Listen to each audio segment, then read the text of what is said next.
Hi, everybody. Welcome back to the 2020 Worldwide Women in Security Virtual Summit. My next guests, Brittany Galli, Lisa Oliveri. Today, we're going to talk about the future security leader. Tell us all about it.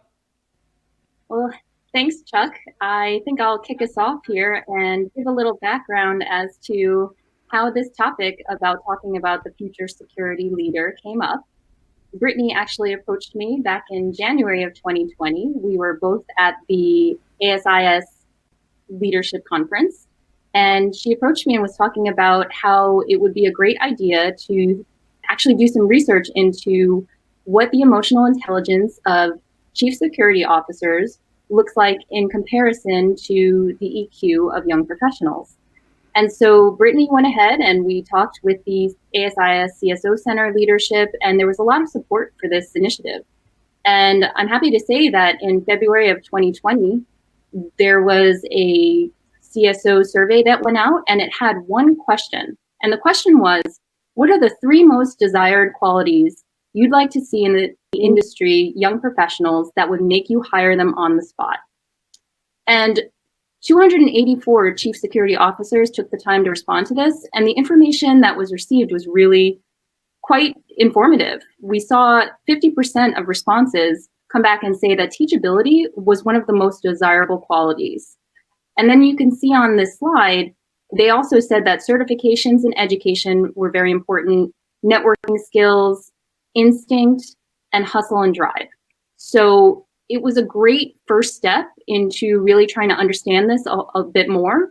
And I'm going to pass it over to Brittany to talk about some of the next steps that we took after we had this data. Over to you, Britt. Yeah. So one of the interesting things about this is this was only half of the problem, right? We have these young professionals in the industry that are eager, that are wanting to learn, that are wanting to get to the next level. And we just wanted to figure out, what do you want in a leader? And I think we almost reverse engineered kind of what we want to build our leadership for the next era to be with just doing this exercise of these surveys and building this EQ profile on one side and building the EQ profile on the other, and then saying, okay, what's the disconnect? What's the challenges? And how do we actually get them to connect? So what we did is we did a similar survey, but we did it to the young professional community or the YP community in ASIS and SIA and a bunch of others. And we asked them about 8 questions. One is, how long have you been in the industry? What's your role? How would you classify your current role? Because some people don't even know how to do that. Others were, what's your biggest challenge that you normally encounter with your leader or your manager above you? Is diversity a big deal to you or your companies? And if you think there's one important factor for your career development in the security industry, what would it be?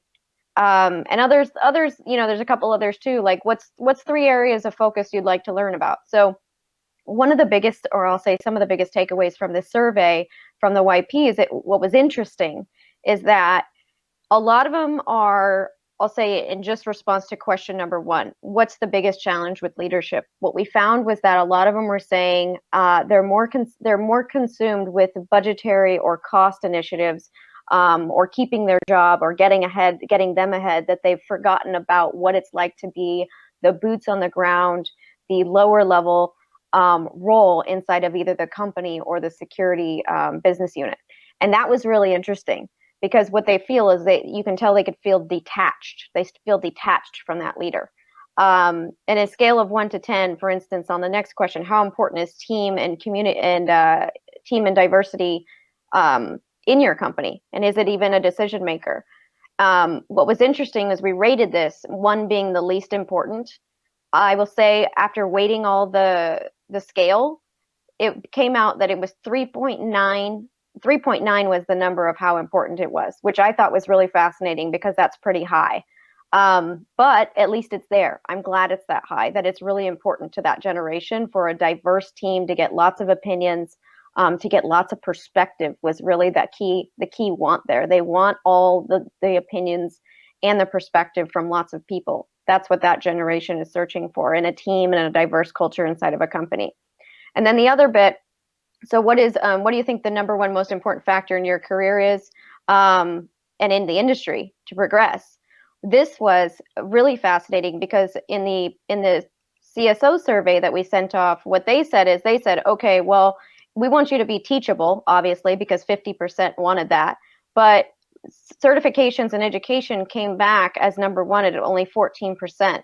So they said, that was the very next one, which I thought was interesting. So you want to be teachable, yes, obviously, but next in line is you need to be either certified or you need to have some sort of security education background, but tied evenly with networking skills, which is interesting. Here, they're saying what they said we just need to have experience. So the YPs think that they need experience. And the CSOs are thinking, we need somebody that I can teach experience to.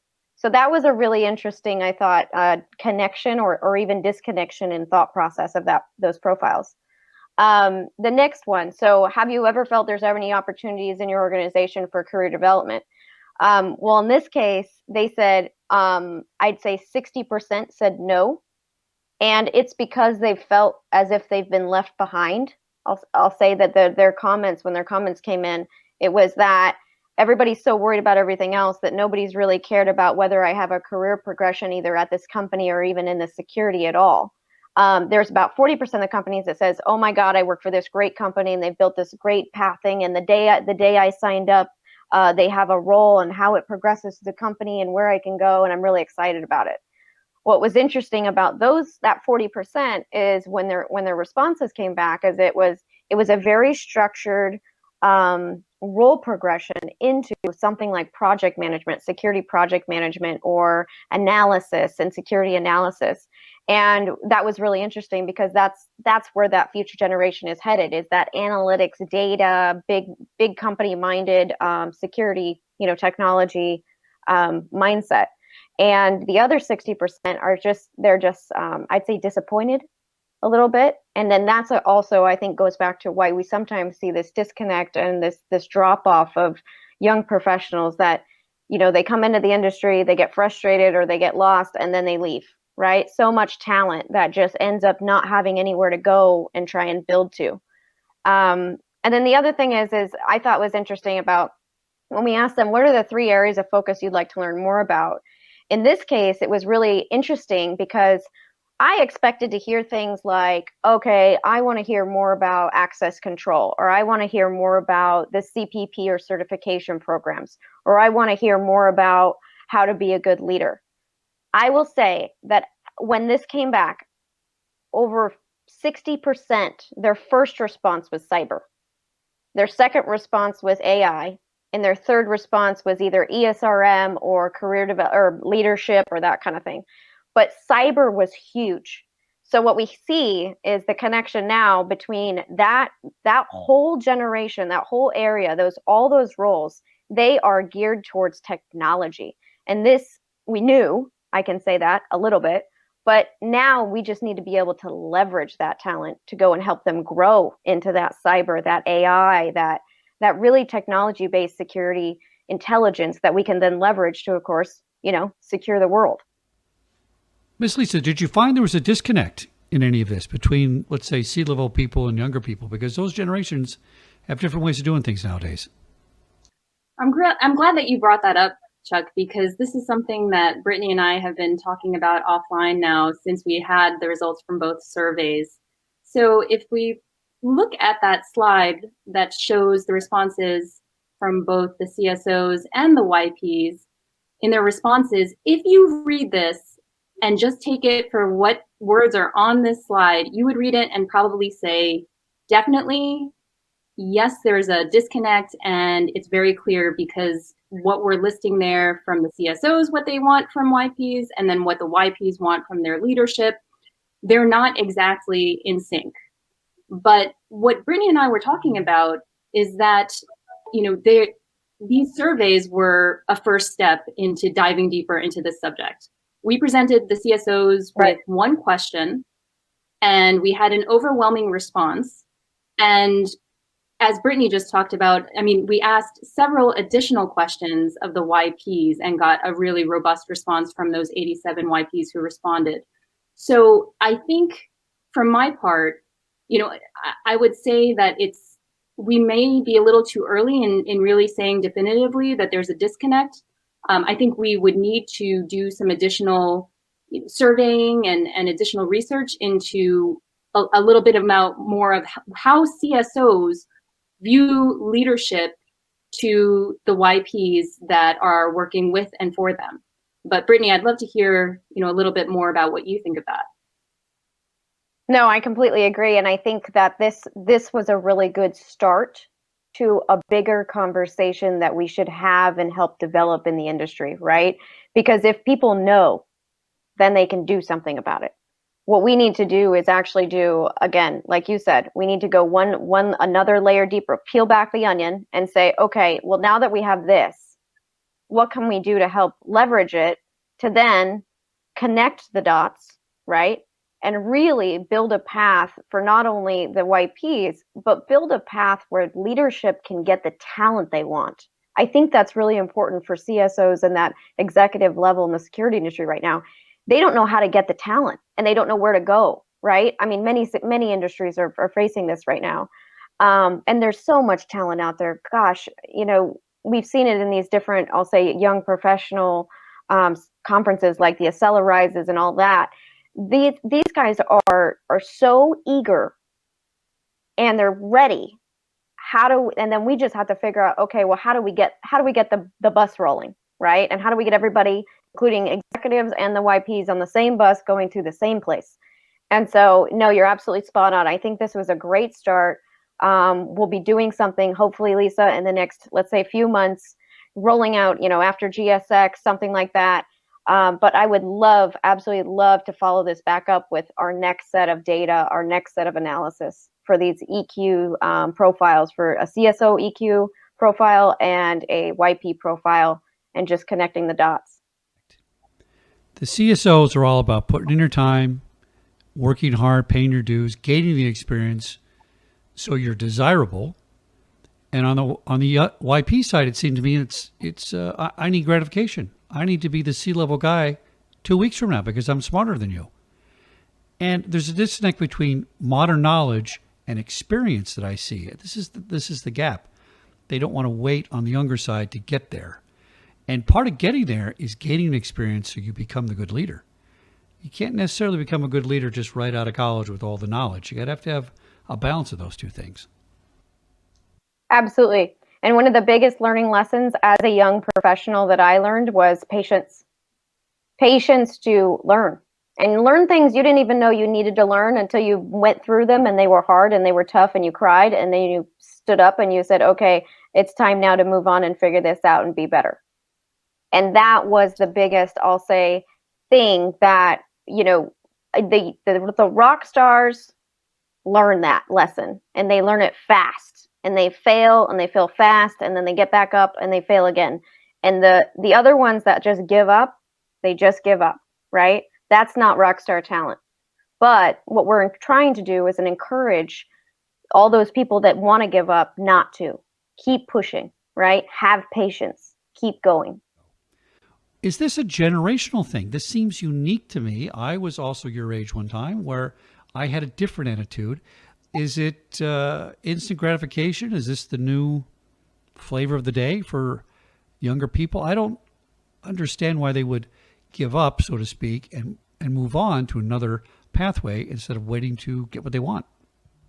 So I've actually said this previously on another webinar that we did about generational gaps in how multi-generations work together.